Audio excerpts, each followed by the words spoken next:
अस्सलाम वालेकुम प्यारे बच्चों, कैसे हैं आप सब लोग। उम्मीद है आप सब लोग खैरियत से होंगे। तो बच्चों, अब आप लोग अपनी उर्दू की नोटबुक ओपन करेंगे। प्ले ग्रुप सफ़ा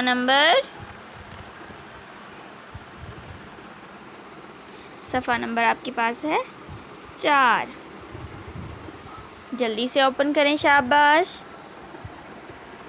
तो आज हम लोग देखेंगे हम लोग क्या करेंगे। उससे पहले हम देखेंगे हमने यहाँ पर क्या लिखना है और यहाँ पर क्या लिखना है। बच्चों, यहाँ पर आप लोगों ने दिन लिखना है, कौन सा दिन है, और यहाँ पर क्या लिखेंगे आप लोग, तारीख़ लिखेंगे जिस दिन आप लोग काम करेंगे। उस दिन उस तारीख़ और वो दिन लिखेंगे, ठीक है।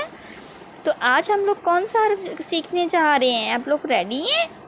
ओके। हर्फ बे पर पेंसिल फेरें और तस्वीर में रंग भरें। तो बच्चों, ये कौन सा हर्फ है? बे। बे के नीचे कितने नुक्ते हैं? 1। और बे की आवाज़ क्या है? ब। ये कौन सा हर्फ है? बे।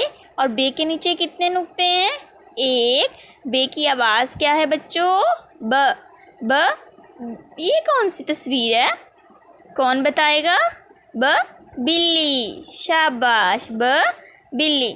तो हम लोगों ने सबसे पहले क्या करना है, अपनी पेंसिल को पकड़ें और बे के ऊपर पेंसिल फेरना शुरू करें मेरे साथ।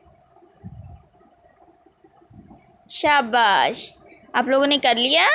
और ये एक नुक्ता है, ठीक है। तो नीचे भी आपके पास बहुत सारे हर्फ हैं। अब हमने क्या करना है, तस्वीर में रंग करना है। ये हमारा कलर है, तो हम लोग कलर करना स्टार्ट करेंगे। आप लोग भी करें मेरे साथ। शाबाश, साथ पढ़ें भी। बे ब बिल्ली, बे ब बिल्ली, ठीक है। इस तरह आपने कलर करना है इसमें। ये हो चुका है हमारा कलर मुकम्मल। तो अब हम लोग नीचे देखते हैं हमारे पास क्या है। ये हमारे पास बहुत सारे हरूफ हैं। कौन से हरूफ हैं बच्चों? बे हैं। तो इनके ऊपर आपने पेंसिल फेरनी है सबके ऊपर, ठीक है। इसी तरह नेक्स्ट पेज पर आ जाएं। यहाँ पर भी आपने सबसे पहले दिन लिखना है, फिर तारीख़ लिखनी है और हरफ बे पर पेंसिल फेरें। तो आपने बच्चों क्या करना है, अपनी पेंसिल लेनी है और इस एरो को देखते हुए आपने इन तमाम नुकात को मिलाना है और फिर साथ में पढ़ना भी है बे, ठीक है। क्या पढ़ेंगे आप लोग? बे। बे के नीचे एक नुक्ता, ठीक है। ये था आपका आज का काम।